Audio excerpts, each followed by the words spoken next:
वज़ीर-ए-आज़म नरेंद्र मोदी आज नीति आयोग की गवर्निंग काउंसिल की 7वीं मीटिंग की सदारत करेंगे। ये 7वीं meeting Rashtrapati Bhavan culture centre में मुनक्किद होना है। मीटिंग के एजेंडे में दीगर चीजों के साथ साथ फसलों और तेल के बीजों और दालों की तनव्वुर और किसानों में खुद कफालत हासिल करना जैसे अहम मौज़ूआत शामिल हैं। तेलंगाना के सीएम केसीआर ने नीति आयोग पर तासुब का इल्जाम लगाया है और पीएम मोदी के साथ मीटिंग में शिरकत से इनकार कर दिया है, जिसे नीति आयोग ने बदकिस्मती करार दिया है। वाज़ेह है कि जुलाई 2019 के बाद गवर्निंग काउंसिल का ये पहला आमने सामने इजलास होगा।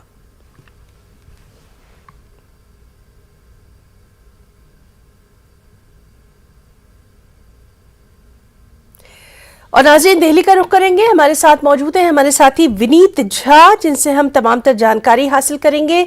विनीत, नीति आयोग की जो ये बैठक है ये काफी अहम मानी जा रही है। कौन कौन से इसमें अहम मुद्दे शामिल रह सकते हैं, आपसे डिटेल्स चाहेंगे विनीत।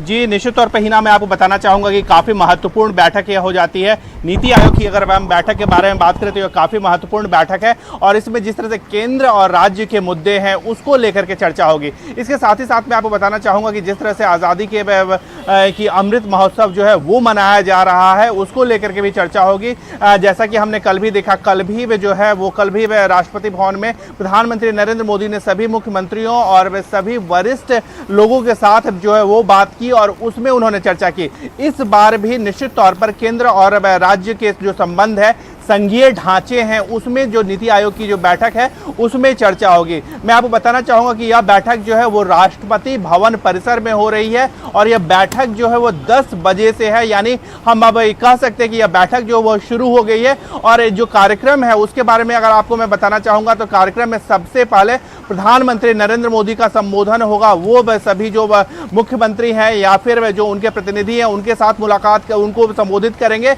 उनको बताएंगे आखिरकार जिस तरह से आज़ादी के अमृत महोत्सव या फिर जब 100 साल पूरे होंगे उस तरह के लिए भारत के निर्माण को लेकर के जो लक्ष्य रखा गया है उसको लेकर के भी चर्चा होगी। साथ ही साथ सभी को यह कहा जाएगा कि सभी राज्यों का जो विकास है वो काफ़ी महत्वपूर्ण हो जाता है, तो सभी के विकास के साथ ही जो है वो सभी राज्य का अगर विकास होगा तभी देश का विकास होगा, सस्टेनेबल विकास होगा। तो इसको लेकर के भी चर्चा जो है वह इस बैठक में होगी। जी हिना। विनीत, आपसे ये भी जानना चाहेंगे, कोरोना के बाद चूंकि ये गवर्निंग काउंसिल का ये पहला ऐसा सेशन है जिसमें आमने सामने बैठकर बातचीत होना है, तमाम चीजें यहाँ पर उनके ऊपर तबादला ख्याल किया जाएगा। कौन कौन से अहम स्टेट्स हैं जहां की नुमाइंदगी नहीं की जा रही है, जो इसमें शामिल नहीं है, उसके ताल्लुक से जरूर आपसे जानकारी चाहेंगे।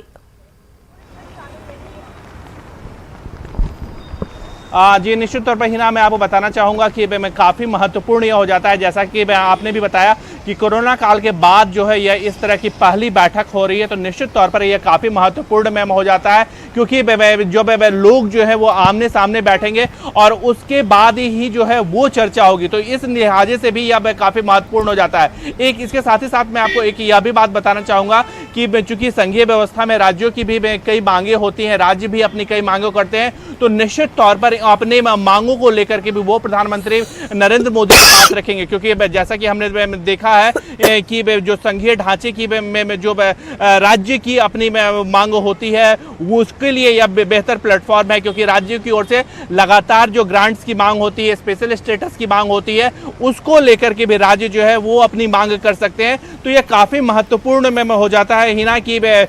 और कोरोना काल के बाद यह इसकी महत्ता इसलिए भी बढ़ जाती है क्योंकि काफ़ी लंबे समय के बाद यह प्रत्यक्ष तौर पर जो फिजिकल बैठक है वह यह हो रही है। जी बिल्कुल विनीत, और इस पर लगातार हमारी नजर बनी हुई है, आपसे लगातार अपडेट लेते रहेंगे। विनीत झा, बहुत बहुत शुक्रिया आपका तमाम तर तफसीलात।